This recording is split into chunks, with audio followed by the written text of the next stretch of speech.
네, 안녕하세요. 증권맨입니다. 오늘 코스피는 0.26% 상승, 코스닥도 0.92% 상승 마감을 했는데, 우리 이제 시청자분들의 기분은 썩 그렇게 아마 좋지는 않을지 모르겠습니다. 그도 그럴 것이, 일단 코스피건 코스닥이건 어떤 시장을 우리가 구분 지을 필요가 없이 그러니까 여기서 이제 우리가는 개인들이라고 봐야 되겠죠. 개인들이 좀 많이 가지고 있을, 개인들의 계좌에 많이 있는 어떤 섹터나 테마의 종목들이 좀 종목들을 외국인이나 기관들, 메이저 수급 세력들이 사줘서 좀 올라가는 그런 장이 나왔을 때 기분이 좋은 건데, 오늘은 참 뭔가 이제 최근에 시장을 보면서 느끼는 것은, 야, 진짜 개인들을 약 올리는 것 같다. 그런 느낌이 많이 들죠. 근데, 이 코로나 폭락장 이전에, 2020년 3월 이전에부터 주식을 계속 해 오시던 분들은 사실 돌이켜보면, 원래 시장은 이 정도의 난이도였다. 물론 지금 좀 난이도가 제가 봐도 코로나 폭락장 이전과 비교해도 상당히 높은 편입니다. 지금 난이도 상보다 좀 더 위인 것 같아요. 약간 좀 난이도만 따지면 진짜 약간 좀 최상에 가깝다.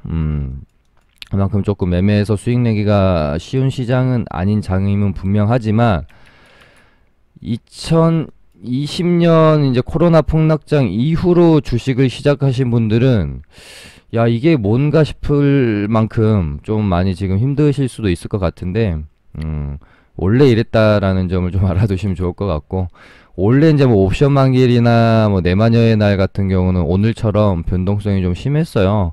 그동안 이제 공매도의 제한과 같은 부분들 때문에, 시장의 어떤 완화 조치들 때문에, 그리고 어떤 유동성에 의한 굉장히 좋은 이제 수급 상황 때문에 그동안 우리가 느끼지 못했던 것이지, 원래 옵션 만기일 내마녀의 날은 변동성이 좀 심했다. 그래서 다시 한번 우리가 이제 2020년에 어떤 좋았던 시장, 이지했던 시장에 대한 기억은 제가 방송에서 계속해서 말씀드리지만 지워버리셔라. 2020년보다 훨씬 더 타이트하고 훨씬 더 보수적으로 계좌를 운영하셔야 된다. 그렇게 아무튼 말씀을 좀 드리고요. 어찌됐건 지금 시장이 올랐을 때 우리가 기분이 좀 좋으려면, 개인들이 체감을 좀 하려면 결국에는 삼성전자, SK 하이닉스, 2차전지의 LG화학이나 삼성 SDI, SK 이노베이션, 자동차 관련주들, 현대차, 기아, 이런 종목들이 좀 많이 올라줘야 되는데요. 최근에는 자동차 섹터를 제외하면 정말 별로 좋지 않죠. 더군다나 삼성전자랑 이제 2차전지 배터리 관련주들이 움직이질 않으니, 그러니까 이제 중소형 종목들도 별로 그렇게 IT 반도체주들도 보통 이제 오늘같이 특히 코스닥이 반등, 이렇게 외인기관 수급 들어오면서 세게 반등이 나오는 날들은 반도체 종목들이나 2차전지 관련주들이 최소 한 3에서 4%씩은 반등이 좀 다 나와줘야 되는데, 그런 모습도 아니었죠. 그래서 오늘 도대체 어떤 섹터가 올라서 시장이 지금 오르는 거야 라고 초반에는 정말 어리둥절할 수밖에 없는 그런 정도의 장이었습니다. 그래서 보면, 물론 반도체도 소폭 이제 수급이 들어오면서 반등이 좀 있기는 했었어요. 근데 오늘 좀 체감할 만큼 좋았던 쪽은 이제 바닥권에 있었던 바이오 종목들 위주로 반등이 좀 나오는 모습이었고요. 오늘 이제 이 뉴스 때문에 바이오주들 이제 경구형 치료제 종목들 위주로 반등이 세게 나오니까 그다지 연관성이 없는 바이오 종목들도 반등이 좀 나오는 모습이었어요. 재밌는 거는 제가 어제 저녁에 좀 뉴스 정리를 하면서 이 뉴스를 봤고요. 요거를 보고 이거는 괜찮겠다. 내일 시장에서 반영이 좀 될 수 있을 것 같다. 그래서 경구용 치료제 종목들을 빠르게 좀 찾아가지고 오늘 오전장에 움직임이 나오면은 공략하려고 제가 현대바이오랑 뭐 경구용 치료적으로 제일 강했던 애들은 뭐 대웅이나 대웅제약 얘네들이잖아요. 현대바이오랑. 그래서 얘네들을 보고 있었는데 사실 별로 반응이 없었습니다. 현대바이오도 장 초반에는 별로 뭐 반응이 좀 없었고, 그래서 아 이거 안 가려나 보다. 특히나 현대바이오도 차트는 막 그렇게 좋은 편이 아니어가지고 저는 대웅을 좀 보고 있었거든요. 대웅제약이 보시면은 최근에 뭐 기술 수출이 부터 해서 호재가 좀 나오고 있는 상황이고, 실제로 지금 호이스타정 치료제 임상 중이기 때문에 얘를 좀 집중적으로 보고 있는데 안 가더라고요. 그래서 이거 뭐 별로 반영이 안 되는 뉴스인가 싶었더니, 야, 잊고 있었던 신풍제약이 이 바닥에서 반등이 이렇게 세게 나오더라고요. 이러니 참 이 뉴스를 알면서도 공략하기가 참 쉽지 않다. 근데 뭐 오늘 뭐 경구용 치료제 테마 아니어도요, 전체적으로 바이오 종목들의 반등이 좀 많이 나와주는 하루였어서, 이제 물론 개인 투자자분들이 가장 많이 갖고 있을 섹터도 아마 바이오기 때문에 오늘 뭐 반등이 나와줘서 좋긴 좋은데, 사실상 이제 지금 바이오 종목들을 가지고 계신 분들은 아마도 워낙 좀 많은 어떤 손실폭이 상당히 큰 상황이신 분들이 상당히 많으실 거예요. 그래서 거의 이제 포기 상태로 좀 가지고 계신 분들이 많을 것 같은데, 아무튼 저번에도 방송에서 한번 언급은 드렸지만, 어쨌든 코스닥 시장이 뭐 코스피는 뭐 말할 거 없이 삼전이나 뭐 2차전지 배터리 자동차주들이 가져야 되고요.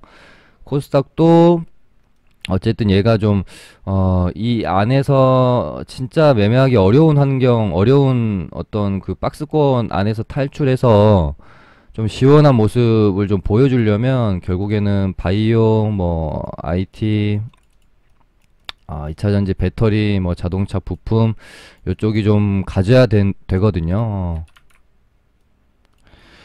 근데 뭐 시원시원하게 좀 뽑아주기보다는 계속해서 좀 개인들을 약올리는 것 같은 그런 어떤 외인과 기관들의 수급 패턴을 좀 보이고 있다라는 게 지금 시장이 상당히 좀 힘든 부분이 있지 않나, 그렇게 보여지고요. 오늘 좀 옵션 만기여서 그런지 이제 테마주 쪽에서도 변동성이 상당히 컸습니다. 일단은 가장 컸던 뉴스가 윤석열 관련주들이 요 뉴스가 나오면서 급락을 했죠. 뭐 어느 정도 반등이 좀 나오면서 마무리가 되긴 했는데, 어찌됐건 지금으로서는 악재로 볼 수밖에 없는 상황임은 맞습니다. 네, 처음에 이제 제가 뉴스를 이제 확인이 안 된 상황에서 윤석열 관련주들이 투매가 나오길래 저는 이거 재료 소멸로 가나 요런 생각도 했었어요. 근데 찾아보니까 좀 이제 악재 뉴스가 있었고, 사실은 저도 이제 이런 뭐 뉴스 여부를 떠나가지고 이준석 관련주들은 제가 뭐 매매하지 마시라고 계속 말씀 좀 조심하시라고 연말부터 말씀드렸던 게 있고, 이제 11일 이벤트를 앞두고 재료 소멸로 죽을 게 사실은 이제 뻔하죠. 그러면서 유승민 쪽은 오히려 좀 괜찮을 수 있는데, 윤석열 관련주들은 워낙 또 시세가 어느 정도 많이 나온 상황이고, 뭐 이제 대권 출마를 선언하면서 시세가 나올 수도 있지만 반대로 재료 소멸로 시세가 죽을 수도 있기 때문에, 제가 윤석열 관련주 인맥주들은 저희 리딩방에서도 매매를 좀 안 하고, 제가 생각해서 강할 수 있다라고 생각했던 건 이제 정책주 중에 주택 건설 관련주였거든요. 왜 그랬냐면, 그러니까 윤석열 인맥주는 조금 저는 리스크가 있다고 생각을 했던 거예요. 반신반의입니다. 그러니까 어떤 뭐 본격적인 뭐 야권 출마 선언을 하면서 오를 수도 있지만 반대로 재료 소멸로 떨어질 수도 있는 거기 때문에 인물 테마주 쪽은 별로 건드리고 싶지가 않았고, 그러면서 그러니까 이번에 이제 국민의힘 전당대회가 끝나면서 약간 이제 야권 대선 주자들에서 좀 뭐 여권 쪽으로 옮겨갈 수도 있다라는 생각이 반 정도 가지고 있었고요.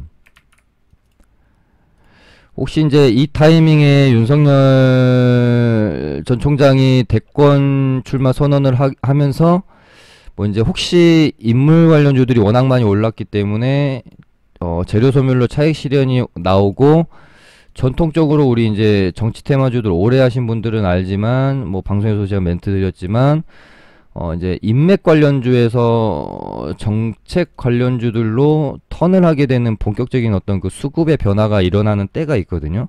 그래서 저는 이 타이밍에 아마 인물에서 정책주로 간다든지 야권 주자들 테마에서 여권 주자들 테마로 한번 순환매가 돈다든지 이런저런 이제 시나리오를 저도 이제 쓰고 있다 보니까 윤석열 인물 관련주들은 공략을 조금 주저하게 됐고, 반면에 주택 건설 관련주 중에 NX라는 종목을 저희도 이제 이제 좀 사서 가지고 있었어요. 왜 주택 건설을 저도 이제 그나마 이쪽은 리스크가 적다라고 봤던 이유는 뭐냐면, 애초에 주택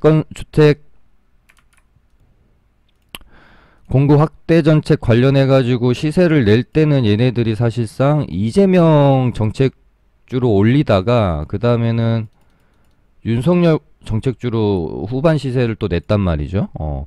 이렇기 때문에 약간 좀 어떤 대선 주자가 나와도 내놓지 않을 수가 없는 정책 중에 하나가 주택 건설이지 않겠습니까? 그래서 비교적 리스크가 좀 적을 수도 있다라고 생각이 들어서 저희도 이제 NX를 가지고 있다가 오늘 투매 나오고 투매 이제 동참하긴 좀 그러니까 반등이 나올 때 그냥 손절치고 나와버렸거든요. 일단은 리스크 관리를 좀 해야 될 것 같아서 뭐 자연과 환경이나 뭐 웹스, NX 이런 애들도 좀 많이 떨어졌죠. 윤석열 인맥주들도 뭐 근데 생각했던 것보다는 아주 그렇게 뭐 큰 폭의 뭐 하락이 나오지는 않았던 것 같아요. 그래서 제 개인적으로는 좀 반등이 나오더라도 당분간은 공략 대상으로 삼기는 조금 부담스러운 면이 있다. 그러니까 뭐 반등이 며칠 나오더라도 워낙 또 많이 오른 상황이고 하다 보니까 이제 메리트도 좀 점점 없는 상황, 그런 상황에서 조금 부담스러운 면이 있지 않나, 그렇게 생각이 듭니다. 그래서 오늘 이제 윤석열 관련주들이 급락이 나오니까 바로 반사이익 개념으로 움직였던 게 이재명 관련주들이 움직임이 나왔었죠. 그래서 이스타코가 급등이 나왔고, 뭐 동신건설, 뭐 카스, 요건 이제 방송에서 제가 뭐 한 3, 4일 내내 언급을 드리고 있는 부분이니까요. 정치 테마주 순환매 관련해서는 뭐 짧게 넘어가도록 할 텐데, 근데 생각보다 이쪽도 좀 그렇게 강하지는 않았었습니다. 윤석열 관련주들이 하락하다가 반등이 좀 세게 나오니까 얘네들도 올라가다가 좀 죽는 모양새였거든요. 그래서 오늘 이제 장 끝나고 저도 고민을 좀 해봤는데, 윤석열, 이재명 관련주들 확실히 시장에서 너무 오래 해먹어서 그런지 피로감이 확실히 있는 거는 맞다. 그래서 요쪽은 뭐 엄청나게 이렇게 막 큰 시세를 바라기보다는, 그러니까 며칠 더 지켜봐야 알 것 같긴 해요. 며칠 더 좀 지켜보고, 저희도 이제 순환매를 기대하고 에이텍이라는 종목을 좀 이 정도 가격대에 이 정도 가격대에 가지고 있는데, 오늘 좀 더 이런 식으로 양봉 마감 해줬으면 홀딩해서 시세를 좀 노려봤을 것 같은데, 뭐 이스타코도 마찬가지고 대부분 좀 윗꼬리가 생각보다 좀 많이 길게 달렸죠. 얘네들도 뭐 시세가 어느 정도는 다 나온 상황이긴 또 하고 해서, 이재명 관련주도 조금 이제 애매하다 뭐 그런 생각이 들어요. 아무튼 윤석열, 이재명은 때가 좀 너무 많이 타긴 했다. 그래서 오늘 아까 시간에서 보니까 오늘 이제 장 막판에 그러니까 야권 대선 주자 중에 반사이익으로 올라갔던 게 이제 최재형 관련주였던 이루원이 반등이 나왔고, 그 다음에 시간에서는 오랫동안 조금 조용했던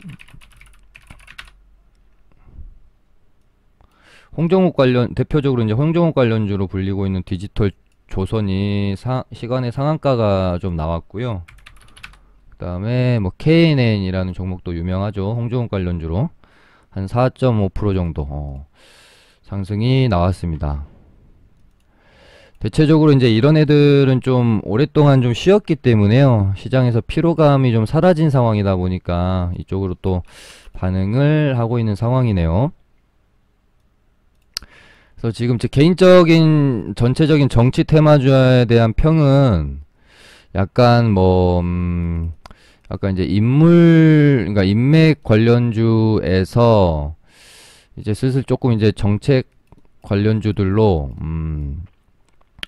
조금 이제 눈을 돌려야 되지 않겠나. 워낙 인맥 관련주들이 피로감이 좀 높기 때문에요. 근데 딱히 또 지금까지 나온 정책 관련주들이 그렇게 많지도 않아요.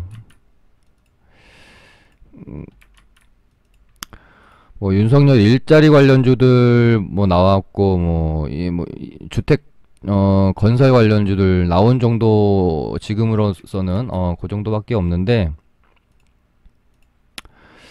아마도 이제 본격적으로 대선 뭐 이제 예비자 후보 등록이 시작되고 본격적인 어떤 뭐 대선 레이스에 들어가게 되면 그때 가서는 이제 정책주들이 아마 좀 쏟아질 거라고 보고요. 아마 이때를 기점으로 해서 인맥주들은 이제 조금 숨이 죽고 정책주들이 힘을 좀 내지 않을까. 그렇게 좀 생각이 들어서 아마 인물주들은 한 뭐 6월 오늘 이번 한 6월 정도까지 해가지고 어느 정도 좀 마무리를 짓고 7월 이제 넘어가면서부터는 정책주로 조금 수급 변화가 일어나지 않을까. 뭐 그렇다고 지금 뭐 정치 대선이 지금 1년도 안 남은 상황에서 정치 테마주들이 죽을 리는 없기 때문에 이 안에서 이제 말씀드리는 인맥에서 정책주로의 변화에 대한 수급 변화가 일어나는 시점을 아마 이제 아까 말씀드린 대로 본격적인 대선 레이스가 시작되고 선거 활동이 이제 시작이 되게 되면 그때 또 어떤 뭐 새로운 기회가 있지 않겠느냐, 좀 그렇게 생각이 듭니다. 그리고 뭐 이제 좀 약간 재밌었던 거는 뭐 윤석열 관련주들이 빠지는 것도 빠지는 거였는데, 좀 최근에 시장에서 좀 강했던 테마들, 뭐 원전도 그렇고요, 전선주들도 그렇고요, 뭐 백신 여권 뭐 할 거 없지 최근에 강했던 테마들 위주로 좀 뭐라 그럴까, 차익 실현 매물이 좀 쏟아지는 듯한 그런 느낌도 상당히 좀 강하게 들었습니다. 또 뭐 두산중공업은 뭐 오늘 정도까지 좀 다뤄드리고 며칠은 좀 뭐 제가 어제 방송에서 요날 제가 방송에서 멘트 드린 거랑 흐름이 크게 다르지 않죠. 아마 얘는 요 라인에서 변동성이 좀 있다가 이제 가격대를 이렇게 이제 잡아갈 건데, 기준선 부근에서 아마 이 정도 가격대에서 아마 하방 경직이 좀 일어났다가 반등이 좀 나오는 형태로 갈 가능성이 좀 높은데, 첫째 날 거래가 좀 많이 터졌고 한 이제 두 번째 날, 그러니까 고점 만들어내고 두 번째 날까지 변동성이 좀 크고요.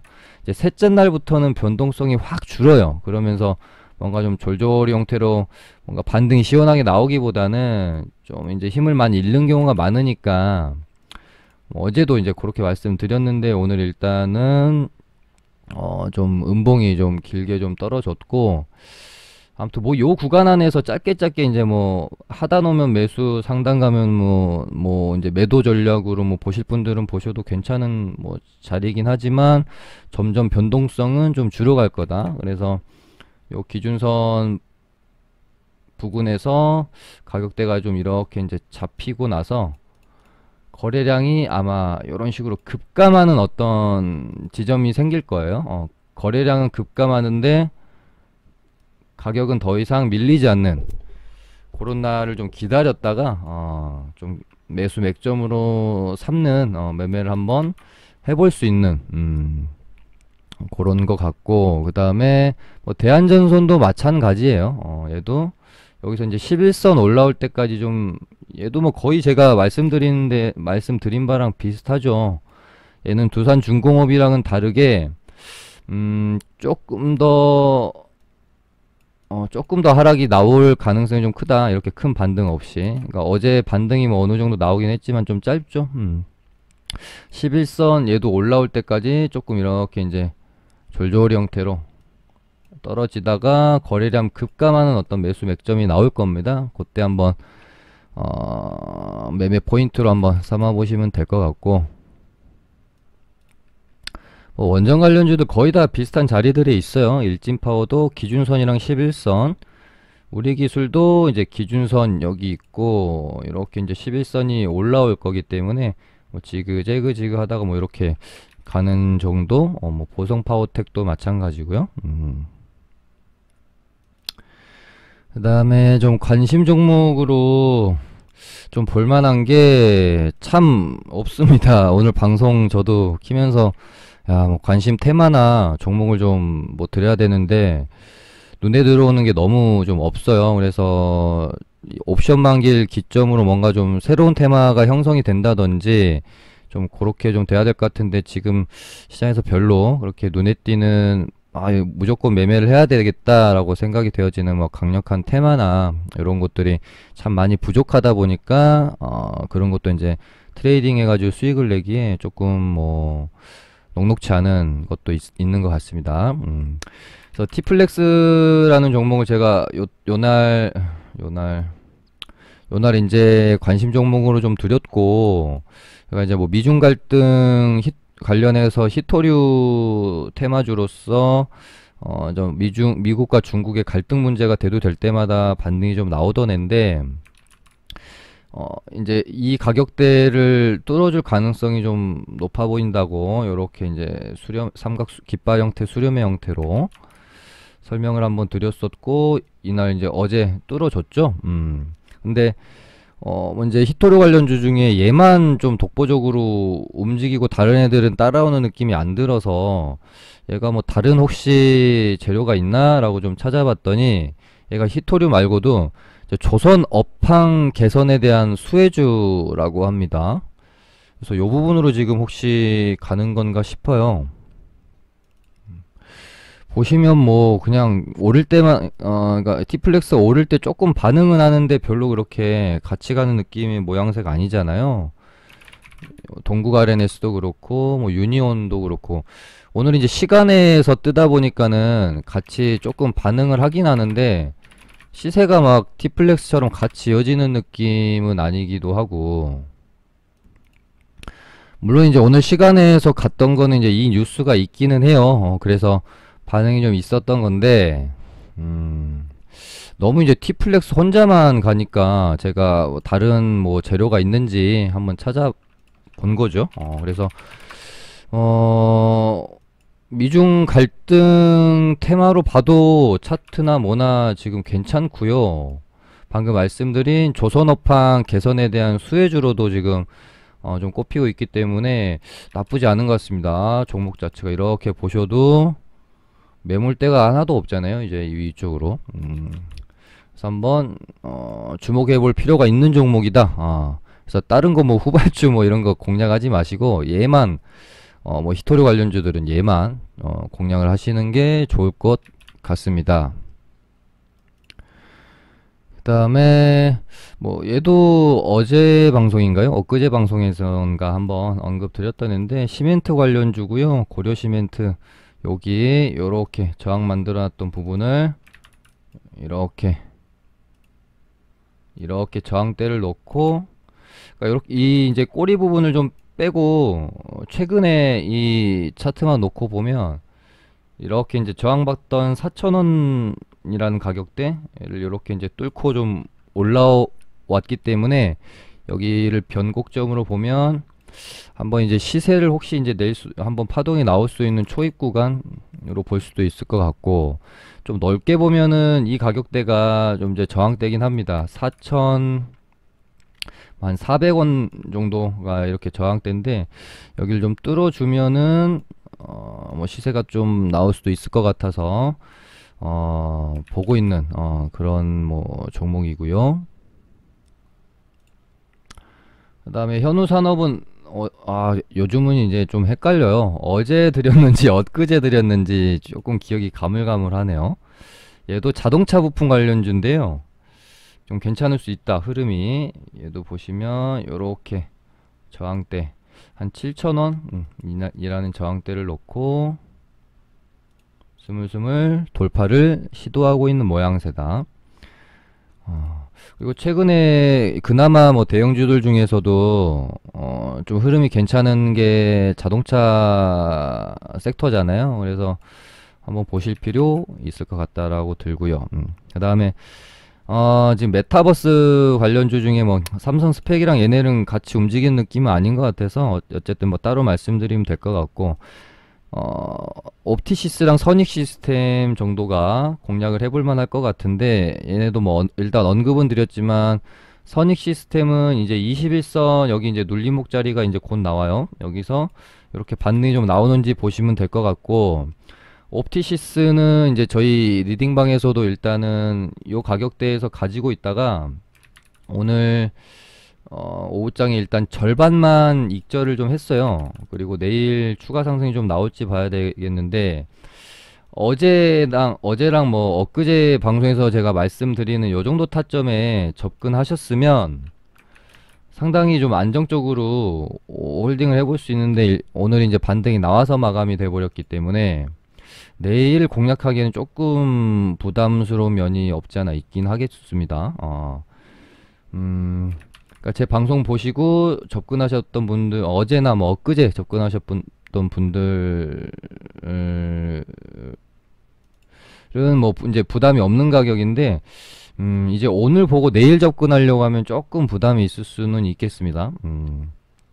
그래서 이제 자리 자체가 얘네들이 이제 혹시 반등이 나오게 되면 같이 어찌됐건 같은 테마니까 같이 나올 수도 있어요. 그래서 얘도 이렇게 21선 눌림목에서 반등이 좀 나오는 모습. 옵티시스도 계속 하락하다가 오늘 양봉을 하나 돌려놨고, 내일 오전에 이렇게 하다가 좀 이렇게 반등이 추가적으로 좀 나와주면 저희도 나머지 절반을 이제 익절 매도하고 나오려고 하고 있어서, 얘네들도 어차피 지금 파동 하나 나온 상황이잖아요. 메타버스라는 강력한 테마였기 때문에 어찌됐건 파동 하나 나온 상황이고, 이제 두 번째 파동으로 가는 길목일지 좀 반등 나왔다가 죽을지 그 부분을 좀 흐름을 추적하시면 될 것 같네요. 그 다음이 뭐 얘도 제가 언제 방송이었지? 이때였나요? 요때 방송 때 관심 종목으로 한번 드렸던 종목이긴 하거든요. 하이브라는 종목이고, 예전에 이제 빅히트였죠. 얘도 이 고점을 놓고 요렇게, 이 가격대가 이제 상장할 때 시가 가격대예요. 그래서 요때 한번 이제 살짝 뚫어는 놨는데, 이렇게 보시면은 이 저항대를 놓고 이때 한번 뚫어는 놨는데, 이때 이제 바로 돌파하기에는 이격이 너무 좀 가파르죠. 그렇기 때문에 맞고 한번 떨어지고 이런 식으로 이제 이때 돌파했어도 괜찮았는데 한번 누르더라고요. 근데 오늘 결국에는 돌파가 나와줬다.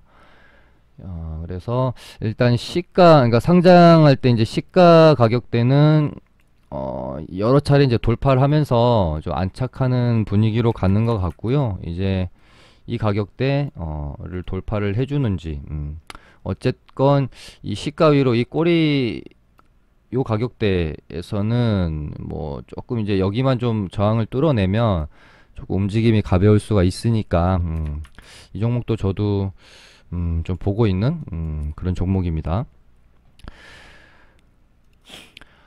그 다음에 얘네를 빼먹었네요. 그나마 최근에 좀 강한 종목들이 지금 쌍방울이랑 하림인데요. 지금 이스타항공 인수 기대감으로 좀 오르고 있고, 요것도 이제 또 이런 것도 모른 채 매매하시는 분들도 많이 계시잖아요. 이제 입찰 제안서를 내는 게 14일인 걸로 제가 14일입니다. 이때가 이제 본 입찰이고요. 결과가 나오는 날이 아니고요. 14일 다음 주 월요일이죠. 이때가 본 입찰이고, 아마 결과는 21일쯤에 나올 것으로, 그러니까 예측입니다. 예측을 하고 있기 때문에, 그래도 아직, 재료에 대한 기간은 좀 남아 있습니다. 다만, 항상 말씀드리는 이 재료 소멸, 재료 소멸 조심하셔야 되고, 이제, 뭐 인수를 하게 되는 쪽이 있고 인수를 못하게 되는 쪽이 있을 건데, 이제 못하게 되는 쪽은 당연히 급락이 나올 것이고요. 하게 되는 쪽도 아마 이제 뭐 21일 뭐 발표 부근 해가지고 좀 많이 오른 상황이라면 재료 소멸로 떨어질 겁니다. 한번 이 부분 이제 일정 잘 기록해 두셨다가 또 뭐 잊어먹었다가 갑자기 악재 맞고 그러지 마시라고 미리미리 좀 말씀드립니다. 아무튼 다음 주쯤이나 방송할 때 다시 한번 요거는 짚어 드릴 테니까요. 지금 시장에서 그나마 좀 매매할 만한 거는 얘네밖에 없는 것 같아요. 쌍방울이랑 하림 좀 핫하고요. 어찌됐건 아직 뭐 인수 대상자가 결정이 된 상황은 아닌데, 쌍방울에 비해서 하림이 시세가 좀 덜 났죠. 그러다 보니까는 그게 또 반영이 되면서 시간에서 7% 상승이 나오는, 아마 둘이 뭐 엎치락 뒤치락 하면서 이제 인수 결정이 날 때까지 아마 시세를 뭐 냈다가 죽었다가 하면서 가다가 이제 재료 소멸의 과정으로 가겠죠. 아무튼 기대감으로 이제 변동성 있게 갈 때, 그때 뭐 적극적으로 좀 트레이딩을 해볼 만한 그런 좋은 테마인 것 같다. 이렇게 말씀드리면서 오늘은 좀 마쳐보도록 하겠습니다. 감사합니다.